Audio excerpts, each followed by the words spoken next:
नमस्कार, सुमन्स किचनमध्ये आपलं स्वागत आहे। आज आपण बिना भाजणीची खमंग कुरकुरीत पोह्यांची चकली कशी बनवायची ते पाहणार आहोत। तर चला सुरुवात करूया। तर इथे मी आपले रोजच्या नाश्त्याचे जे पोहे असतात ते पोहे घेतलेले आहे, 1 कप घेतलेले आहे, स्वच्छ करून घेतलेले आहे। त्यानंतर इथे मी डाळवं घेतलेला आहे अर्धा कप। आता हे आपल्याला मिक्सरला बारीक फिरवून घ्यायचं आहे। तर इथे आपल्याला मिक्सरचं मोठं भांडं घेतलेलं आहे, तुम्ही छोटं सुद्धा घेऊ शकता। पोहे आणि डाळवं छान असं स्वच्छ करून घ्यायचं आहे आणि मगच वापरायचं आहे। कधी कधी खडे किडे वगैरे असतात, त्यामुळे आपल्याला स्वच्छ करणं खूप गरजेचं आहे। आता हे एकदम बारीक असं आपण फिरवून घेऊ। इथे पोहे आणि डाळवं छान असं बारीक करून घेतलेलं आहे आणि मोठं भांडं घेतलेलं आहे आणि चाळणी घेतलेली आहे। आता हे आपल्याला चाळून घ्यायचं आहे।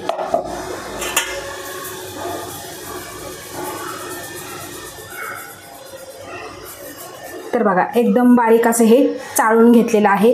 आता हे आपल्याला बाजूला टाकायचं आणि त्यानंतर यामध्ये घालायचं आहे आपल्याला 1.5 कप तांदळाचं पीठ। आता तुम्ही घरी बनवलेलं घेऊ शकता किंवा दुकानचं सुद्धा बनवलेलं घेऊ शकता।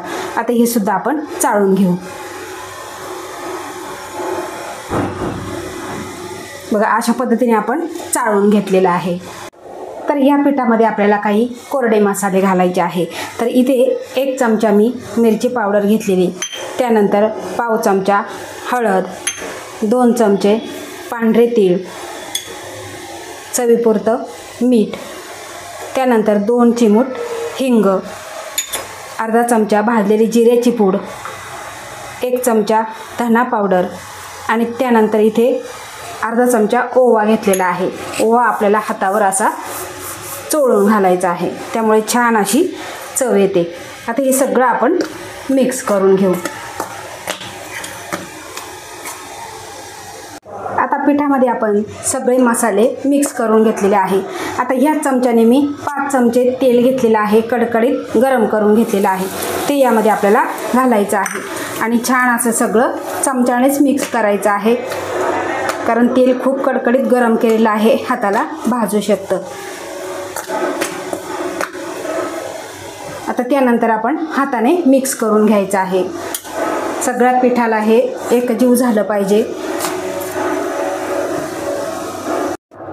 आता इथे आपण तेल सगळ्या पिठाला चोळून घेतलेलं आहे आणि तुम्ही बघू शकता छान असा मुटका वळत आहे। आता हे चकलीचं पीठ मळण्यासाठी इथे मी 2 कप गरम पाणी करून घेतलेलं आहे। आपल्याला अगदी थोडं थोडं पाणी घालायचं आणि हे पीठ भिजवायचं आहे।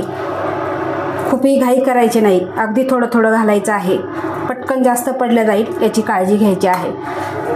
आता हे सगळं आपण मिक्स करून घेऊ।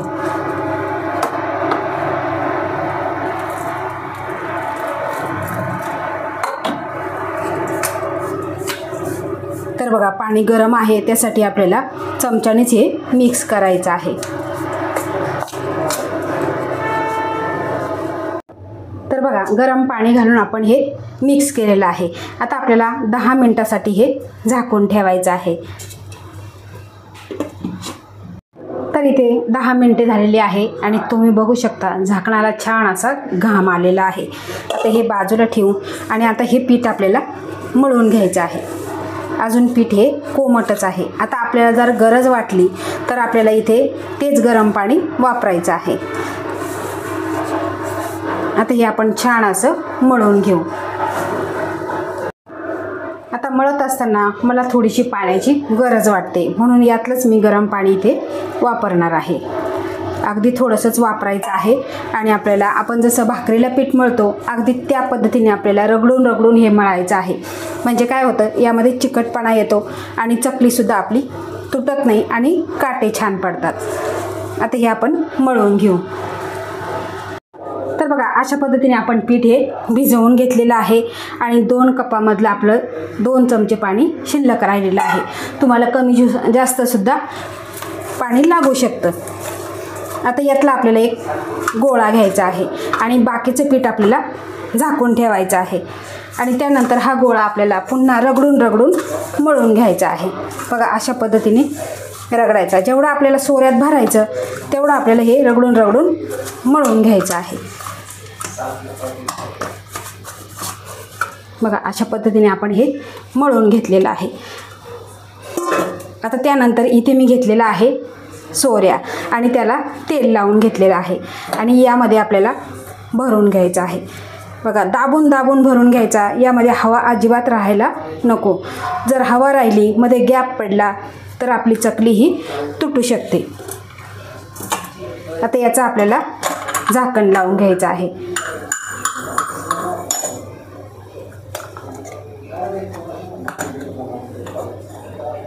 एकदम फिरवून फिरवून लावायचं. कधी कधी हे झाकण तिरपं बसतं, आट्यावर व्यवस्थित बसत नाही. त्यासाठी व्यवस्थित झाकण बसवून घ्यायचं, म्हणजे तडतडसुद्धा असा आवाज या सोऱ्यामधून येत नाही.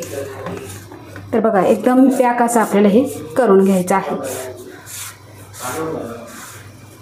एकदम पॅक असं झालेलं आहे. तर आता आपण चकली पाडून घेऊ. आता इथे मी जेवणाच्या डिश असतात छोट्या छोट्या, त्या घेतलेल्या आहे. कारण मला ही पद्धत खूप आवडते आणि एकसारख्या चकल्या तयार होतात. तुम्ही इथे बघू शकता, काटे अतिशय सुंदर असे आलेले आहे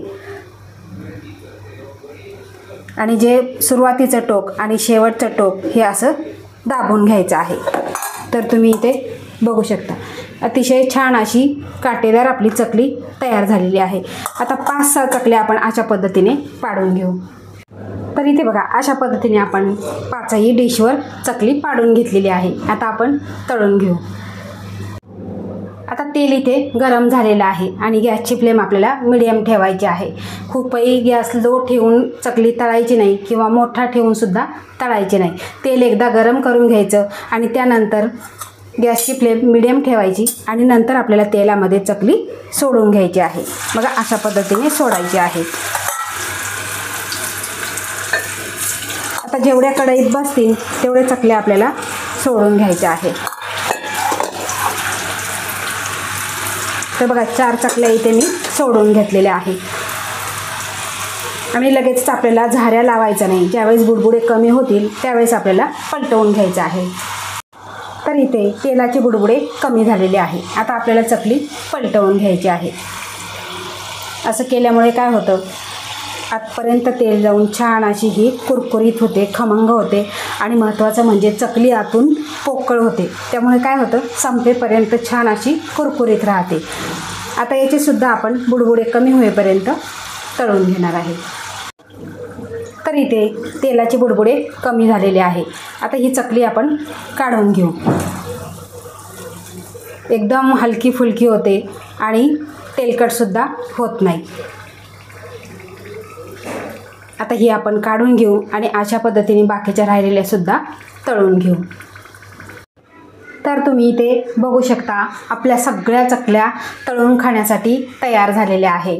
परफेक्ट प्रमाण दिलेलं आहे आणि ज्यावेळेस आपण पीठ मळतो त्यावेळेस रगडून रगडून मळायचं, म्हणजे एक जीव होतं आणि चिकटपणा छान येतो. तर तुम्ही पहिल्यांदा जरी चकली बनवत असाल तर माझ्या पद्धतीने जर तुम्ही चकली बनवली तर एकदम परफेक्ट अशी तुमची चकली तयार होईल. तर तुम्ही इथे बघू शकता, अजिबात ही तेलकट झालेली नाही आणि ही चकली महिनाभर छान अशी टिकते. आता मुलांना सुट्ट्या आहे आणि मुलांना बाहेरचं खाण्याचं तुम्ही देऊ शकता, पण ते अजिबात देऊ नका. कधी बनवलेलं असतं, त्यावर एक्सपायरी डेट असते किंवा ते खराबही लागू शकतं. त्यासाठी तुम्ही मुलांना असा सुट्टीमध्ये महिनाभरासाठी खाऊ असा बनवून ठेवा, म्हणजे बाहेरचं खाणं मुलं अजिबात खाणार नाही. तर अशा ह्या सोप्या पद्धतीने तुम्ही पोह्यांची चकली जरूर करून बघा आणि तुमचा अभिप्राय मला कमेंटद्वारे नक्की कळवा. आवडल्यास लाईक करा, शेअर करा, सबस्क्राईब करा आणि बाजूचं बेल आयकॉन बटन प्रेस करा. धन्यवाद.